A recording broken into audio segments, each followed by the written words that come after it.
السلام علیکم ورحمۃ اللہ وبرکاتہ۔ آج سبق نمبر 1 ہم شروع کرنے جا رہے ہیں۔ اعوذ، یعنی عین پیش واو، عین کو لمبا کریں گے، حمزہ اور ذال کو نہیں۔ اعوذ باللہ، یہاں پر نا لام باریک پڑھیں گے۔ باللہ من الشیطان، طوا کے اوپر آواز کو پر کرنا یعنی موٹا کر کے پڑھیں گے۔ من الشیطان الرجیم، اعوذ باللہ من الشیطان الرجیم۔ اب تسمیہ، بسم اللہ، لام یہاں پر باریک پڑھا جائے گا۔ بسم اللہ الرحمن، یعنی نہیں پڑھیں گے، راہ پڑھیں گے۔ بسم اللہ الرحمن، میم کے اوپر کھڑی زبر۔ بسم اللہ الرحمن الرحیم۔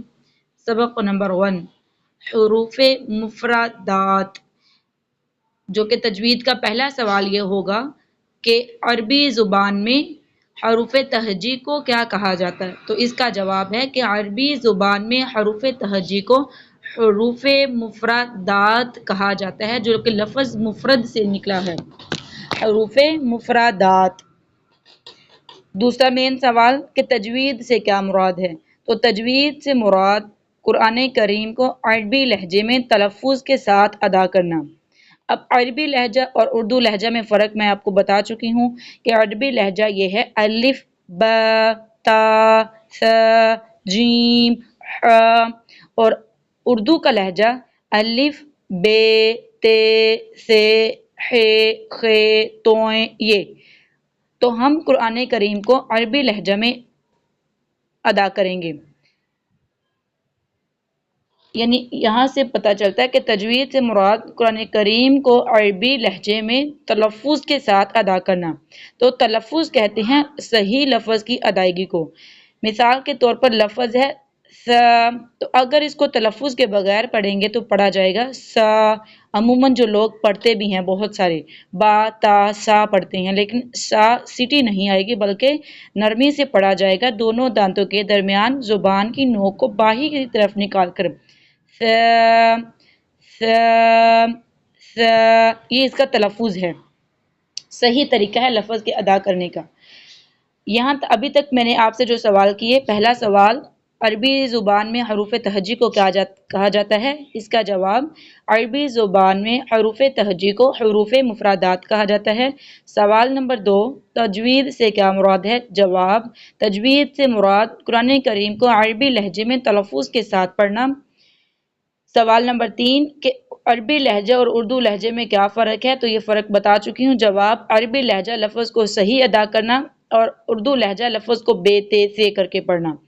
سوال نمبر جو 4 ہے وہ یہ ہے کہ حروف مفردات کی تعداد کتنی ہے؟ تو اس کا جواب حروف مفردات کی تعداد 29 ہے۔ ٹھیک ہے، اب یہاں تک آپ لوگوں کے سوال کلیئر ہونے چاہیے۔ سوال نمبر 6 کہ مخرج کس کو کہتے ہیں؟ تو جواب ہے کہ مخرج لفظ کے نکلنے کی جگہ کو، جس جگہ سے لفظ ادا ہوتا ہے، جیسے سا کا جو مخرج ہے وہ دونوں دانتوں کے درمیان زبان رکھ کر، تو یہ جو طریقہ ہے یہ اس کو مخرج کہا جاتا ہے کہ لفظ کی نکلنے کی جگہ کیا ہے، جدھر سے لفظ ادا ہوتا ہے، جدھر سے لفظ پڑھا جاتا ہے، نکلنے کی جگہ مخرج۔ یہاں تک آپ کے 7 سوال مکمل ہیں۔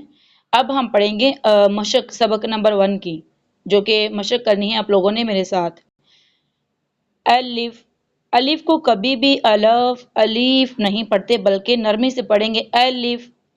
الف کا جو مخرج ہے وہ ہے منہ کے خالی حصہ سے ادا ہونا، یعنی نہ تو زبان کا اس میں استعمال ہو رہا ہے، نہ آپس میں دانتوں کو بند کیا جا رہا ہے، نہ حلق کا استعمال کیا جا رہا ہے، بلکہ منہ کے خالی حصے سے ایک آواز ادا ہوگی الف۔ آگے با، با، با کا مخرج ہے دونوں ہونٹوں کے آپس میں ملنے سے، دونوں ہونٹوں کے جو آپس میں نرمی والی جگہ ہے، یعنی نرمی والے ہونٹ آپس میں ملیں گے، نمی جدھر ہے آپس میں، لفظ دو ہونٹوں کے ملنے سے ادا ہوگا۔ جب آپ دونوں ہونٹوں کو آپس میں ملائیں گے تو پڑھیں با، با، کبھی بھی بے نہیں پڑھیں گے بلکہ با عربی کا لہجے میں لفظ کو ادا کریں گے. الف با. آگے لفظ تا. تو تا کا مخرج ہے کہ زبان کی نوک کو ثنایا علیہ یعنی اوپر والے دانتوں کی جڑ کے ساتھ لگانا. دوبارہ سنیں، سا کا مخرج زبان کی نوک کو اوپر والے دانتوں کی جڑ کے ساتھ ملا کر، یعنی جو اوپر والے فرنٹ کے 2 دانت ہیں ان کی بیک پہ آپ ٹچ کریں گے اپنی زبان کی نوک کو. جب ہم ٹچ کریں گے تو لفظ نکلے گا تا تا. آگے سا. سا کا مخرج یعنی سا کے جو نکلنے کی جگہ دونوں دانتوں کے درمیان میں زبان کو رکھ کر ادا کیا جائے گا. سا. الف یعنی الف پڑھیں گے تو غلط، الف. با تا سا جیم جیم. یہ آپ کی آج کی مشق ہے، اس کو اچھے طریقے سے یاد کیجیے گا. جزاکم اللہ خیر، احسنت جزا فی الدنیا والآخرہ.